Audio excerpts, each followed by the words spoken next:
My name is Max. I am 60 years old, and until that day, I believed I had already endured life's hardest lessons. I was wrong. Because nothing prepares a man for the moment his own son, his blood, his legacy decides you no longer matter. It happened on a quiet Sunday afternoon, the kind of afternoon that tricks you into feeling safe. Sunlight filtered through the curtains of my living room, dust particles floating lazily in the air like they had nowhere else to be. The clock ticked steadily on the wall. Every sound felt louder than usual, as if the house itself was holding its breath. This house. I built it with overtime pay, scraped knuckles, and sleepless nights. Every nail had a memory. Every wall had heard laughter, arguments, and lullabies. And that was the day my son decided it was no longer mine. Daniel sat across from me, stiff-backed, legs crossed. His wife Laura sat beside him, scrolling through her phone as if she were waiting for a meeting to end. She didn't look at the photographs on the wall. She didn't notice the old bookshelf or the dent in the doorframe from when Daniel was 8 and thought he could outrun a bicycle. She saw only square footage. Daniel cleared his throat. That sound alone made my chest tighten. "Dad," he said, avoiding my eyes, "we need to talk." I smiled instinctively. "That serious? Want some tea?" Laura didn't even glance up. "We're fine." Daniel leaned forward, elbows on knees. "This house, it's too much for you now." "Too much?" I repeated calmly. "You're alone," he continued. "You don't need all this space." I nodded slowly. "And you do." Laura finally looked up then, her lips curved into a faint, practiced smile. "We're starting a family, we need stability." Stability.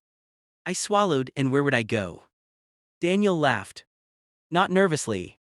Not awkwardly. He laughed the way someone laughs when they think the answer is obvious. "Dad," he said, shaking his head, "you're retired, you don't do anything anymore, you don't contribute. Let's be honest, you're basically a nobody now." The room went silent. No ticking clock. No birds outside. No air. Just that word echoing in my ears. Nobody. I felt it settle deep in my chest, heavy and sharp all at once.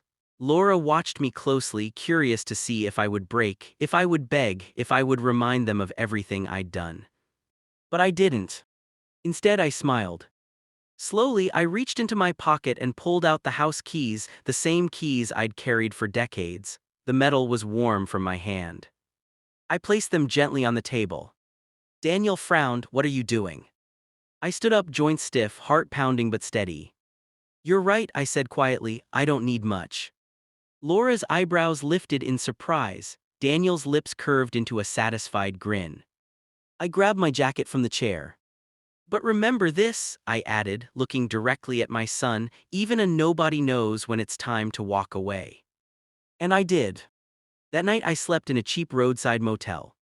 The walls were thin, the lights buzzed, the bed creaked when I sat down, but the silence inside my head was louder than anything. I stared at the ceiling and replayed memories I hadn't visited in years. Daniel as a newborn, wrapped in a hospital blanket, gripping my finger with his entire hand. Daniel at 12, crying because kids at school said we were poor. Daniel at 18, hugging me after his mother's funeral, whispering, "I'll make you proud, Dad." I had worked 2 jobs after she died. I skipped meals so he wouldn't. I sold my motorcycle, my last piece of freedom, to pay his tuition. And now I was a nobody. That was the first night I cried in years.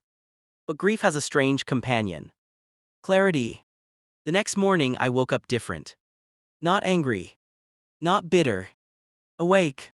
I made a phone call to an old friend, then another, people who remembered who I was before I became just Dad. By the end of the week, I had remembered something Daniel had forgot. I didn't stop being a man just because I became a father. Years ago, while quietly raising my son, I had invested, slowly, carefully, a small workshop, a piece of land, a business Daniel never asked about because it didn't impress him. And most importantly, the house was still legally mine. 2 weeks later, Daniel called. His voice was tight. "Dad, there's a problem." I said nothing. "The bank says the transfer can't go through without your signature." Silence stretched between us.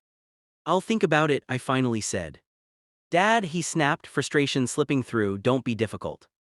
I laughed softly. Difficult was burying your mother and going to work the next day. Difficult was choosing between food and electricity. This is just a decision. He didn't call again. When we met again, it was in the same living room. But the air was different. Laura paced. Daniel looked exhausted. He slid the papers toward me. Please just sign. I didn't touch them. I want one thing first, I said. Lyra scoffed. Oh, come on. Respect, I replied calmly. Daniel looked down. I may be 60, I continued, but I am not finished. My value did not expire when I retired, and I will never be a nobody. I stood up. This house was built with love, not entitlement. I pushed the papers back. For now it stays with me. Life grew quieter after that. But quieter didn't mean empty. I reopened my workshop. I mentored young men who needed guidance, not judgment. I laughed again. I mattered again. 3 months later, Daniel came alone.